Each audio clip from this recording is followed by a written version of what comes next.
Muchas gracias, doña Carolina.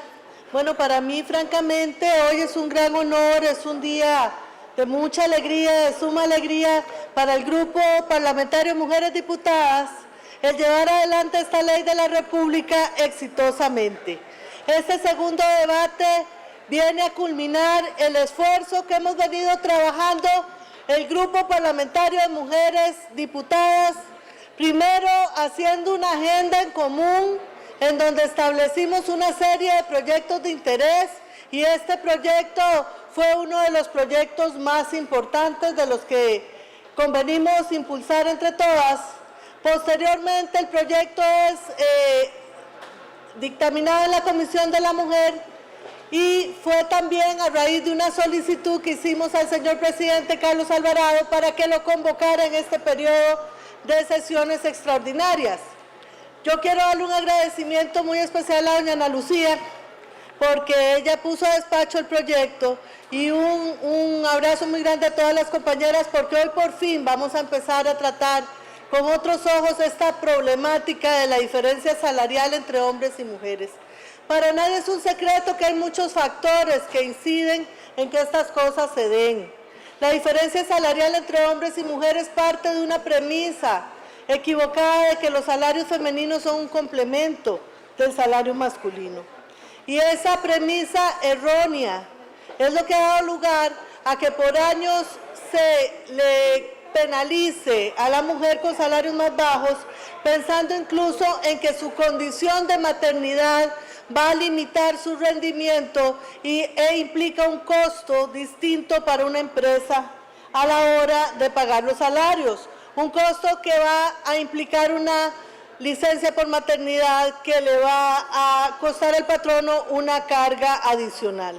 Eso muchas veces hace que si un gerente gana 1,5 millones y es reconocido como tal ese salario, cuando viene la mujer a pedir que se le reconozca el mismo salario, pues él le dice, mejor le pagamos 1,100,000 porque si queda embarazada.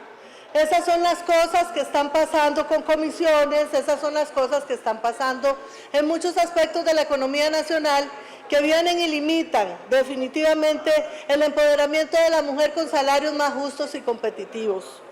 Para nosotros hoy es motivo de gran alegría porque estamos subiendo un peldaño más en los esfuerzos para que las mujeres tengamos derecho a la igualdad salarial con los hombres. Con esta iniciativa nos estamos asegurando que en ningún caso sean válidas las diferencias que impliquen una menor remuneración para nosotras por el solo hecho de ser mujeres, por la condición de maternidad o que carezcan de una justificación objetiva y razonable los empleadores y las empleadoras. Igualmente, el mismo proyecto incorpora la creación, como señala el compañero Villalta, de la Comisión Interinstitucional de Igualdad Salarial entre Hombres y Mujeres, con el objetivo de que se vele y que se gestione en favor de las mujeres en coordinación con el INEC la investigación correspondiente para tener bien claros cuáles son los indicadores que de una u otra forma van a ir marcando, han venido marcando a través del desarrollo de la historia esa desigualdad en el tema de los salarios. Estos estudios van a profundizar sobre las variables que influyen en el ingreso monetario y además van a establecer que el Ministerio de Trabajo como ente rector en materia de empleo deba coordinar con el Instituto de las Mujeres el diseño, la ejecución y la evaluación de políticas y acciones que promuevan la igualdad salarial para evitar oportunamente las situaciones de discriminación laboral. Este tipo de proyectos son de gran importancia, son de imperiosa necesidad, ya que la situación que nos revela la última investigación efectuada por el Estado de la Nación, a cargo de la investigadora doña Natalia Morales, nos expone un panorama bastante crítico. En primera instancia, las mujeres costarricenses seguimos enfrentando una triple barrera laboral en cuanto a la inserción en la población económicamente activa, en la selección para accesar al empleo y a la igualdad salarial. Si revisamos estadísticas, hasta el 2018, un 62% de los hombres tienen empleo. Eso significa 1,200,000 personas, mientras que las mujeres solamente alcanzamos, escúchese muy bien, un 38%, lo cual se traduce en 800,000 personas. lo que conlleva que nosotras estemos ubicadas más que todo en los sectores informales y con la implicación que tiene toda la informalidad a la hora de mantener los derechos patronales y los derechos de los trabajadores. Esto conlleva a que las mujeres estemos en empleos informales. Según ese estudio, hasta el 2018, un 45% de las mujeres se ubican en ese sector de la informalidad, mientras que solo un 40% en el caso de los hombres. Por otra parte, sigue persistiendo la desigualdad salarial. Los hombres, según los últimos estudios, perciben ingresos promedios más altos que nosotras. Por ejemplo, en el 2016 el ingreso promedio del hombre era de $500,000 de colones al mes, mientras que la mujer 400,000 colones, realizando actividades similares, siempre sobre los salarios mínimos, pero siempre muy por debajo del reconocimiento salarial de la mujer con relación al del hombre. En esta misma diferencia se registra también en el 2017 en una última medición, una diferencia aproximadamente de 100,000 colones, a pesar, reitero, compañeras y compañeros, de estar ocupando los mismos puestos. Si revisamos quién emplea más a las mujeres, tendremos que el sector servicios es el principal empleador femenino, mientras que para los hombres es la nueva industria el mayor empleador. Estos datos nos reflejan, estimadas compañeras y compañeros, que debemos seguir aunando esfuerzos para que la brecha salarial y esas diferencias odiosas que permean aún nuestra sociedad desaparezcan.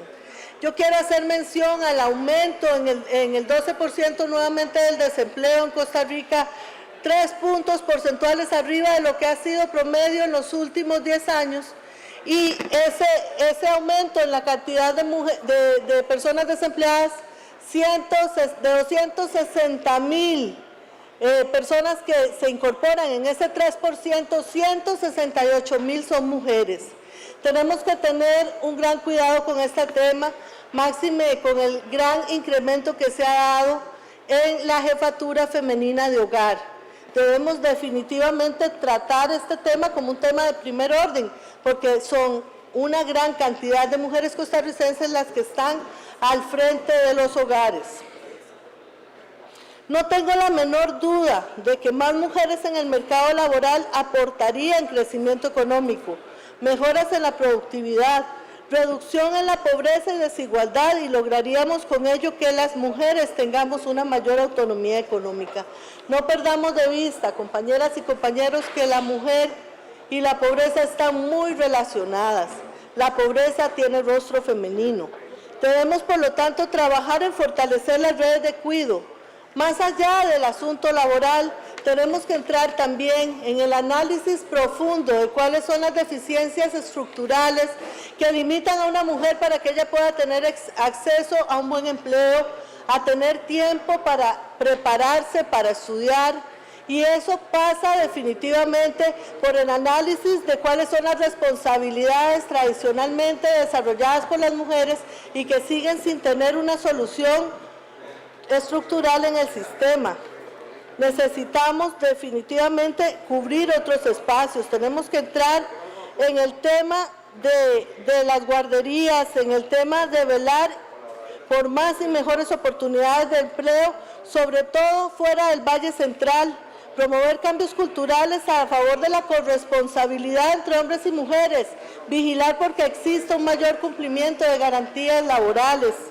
Con estos cambios lograremos tener una sociedad más inclusiva que integre a todos los habitantes al desarrollo y en particular y con una mayor nitidez salarial a las mujeres con relación a los hombres.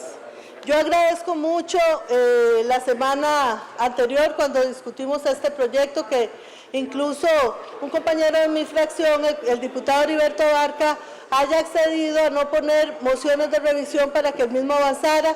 Por esa razón, esta tarde les pido, compañeros, que finalmente aprobemos en segundo debate este proyecto, y un abrazo y una gran felicitación a todas las mujeres, miembros del Grupo Parlamentario Mujeres, que hemos ido de la mano todas juntas impulsando este proyecto que fue convocado a nuestra petición y con la intervención de la Comisión de la Mujer al Poder Ejecutivo. Muchísimas gracias.